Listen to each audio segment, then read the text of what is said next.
Halo sahabat Premier dimanapun kalian berada. Saya Dr. Oktavandi Purnomo, spesialis obstetri dan ginekologi yang akan membahas tentang kehamilan di luar kandungan atau sering dikenal sebagai kehamilan ektopik.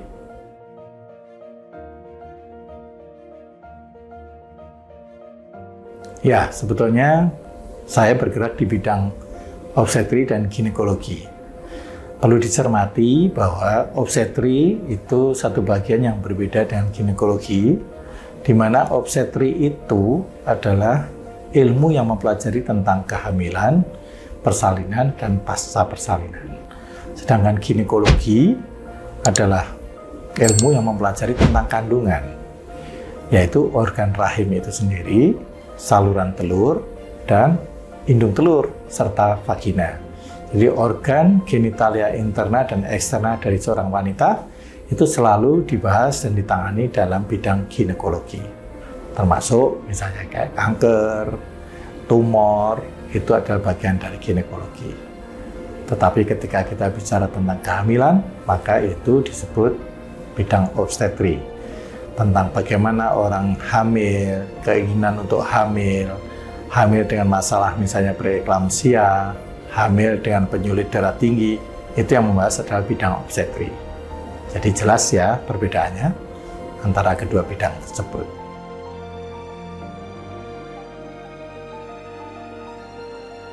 Kehamilan ektopik adalah sesuai dengan istilahnya, terjadi kehamilan tetapi letaknya ektopik. Ektopik artinya di luar.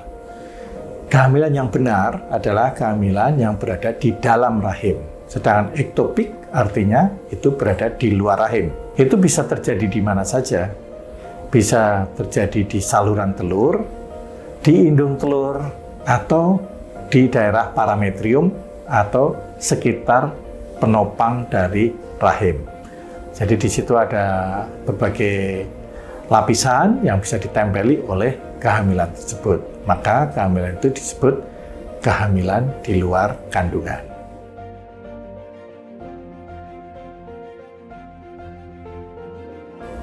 Gejala yang khas apabila itu sudah menjadi suatu keadaan lanjut, kehamilan di luar kandungan itu bisa menimbulkan gejala nyeri, perdarahan, dan bahkan pasien pucat karena sangat kesakitan, sehingga ada trias yang disebut pain, lalu ada terlambat haid, amenore, dan satu lagi tidak ditemukan di dalam kandungan. Maka kita harus mencurigai itu suatu kehamilan ektopik.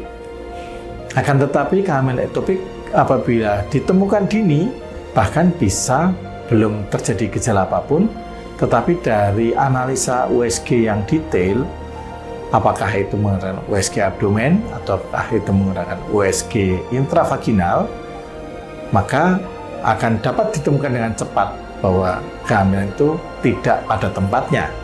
Itu yang disebut kehamilan ektopik.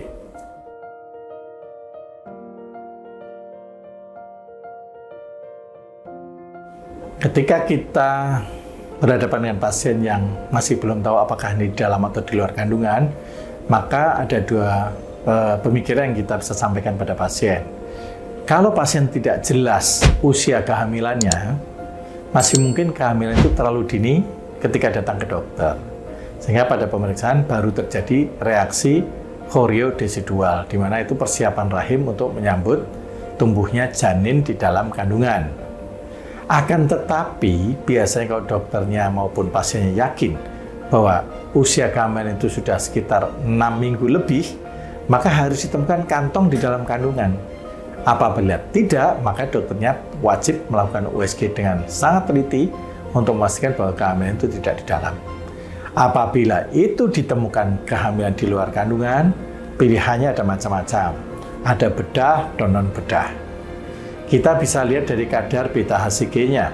Bantuan pemeriksaan lab berupa beta-HCG secara kuantitatif, artinya diukur, bukan hanya test pack, itu bisa dilakukan dengan cara ke laboratorium diambil darah. Ketika diambil darahnya, hasilnya tinggi tetapi tidak ditemukan kantong, sangat sugestif itu suatu kehamilan di luar kandungan. Apabila kadar beta-HCG dalam jumlah tertentu itu masih dimungkinkan untuk pemberian obat-obatan seperti methotrexate yang tujuannya menghentikan kehamilan itu karena dia tidak pada tempatnya, sehingga tidak perlu intervensi bedah. Akan tetapi apabila sudah lebih besar dari 7-8 minggu, maka kemungkinan gagalnya besar, jadi harus diperlukan tindakan. Apabila ditemukan kehamilan kandungan yang belum pecah dan masih mudah dilakukan pengikatan ataupun penghentian perdarahannya, maka kita bisa melakukan tindakan dengan minimal invasif, yaitu bedah laparoskopi.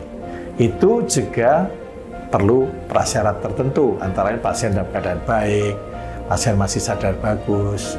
Nah, biasanya pasien yang datang itu hanya mengeluh nyeri-nyeri saja dan ada tanda perdarahan pervaginam yang mungkin itu suatu keadaan di mana tidak ada hubungannya dengan mens yang tidak teratur karena test pack-nya sudah positif. Nah, apabila keadaannya sudah makin buruk, perdarahannya hebat, pasien menjadi kesakitan hebat dan pucat karena perdarahannya ada di perut begitu banyak, maka tindakannya bedah adalah dengan menggunakan tindakan bedah laparotomi. Baiklah, sahabat Premier, demikian tadi penjelasan singkat mengenai kehamilan ektopik. Mudah-mudahan ini bermanfaat untuk Anda semua, dan apabila terjadi sesuatu yang masih perlu ditanyakan, silakan Anda menghubungi kami, dan semoga kalian semua selalu dalam keadaan sehat dan semangat.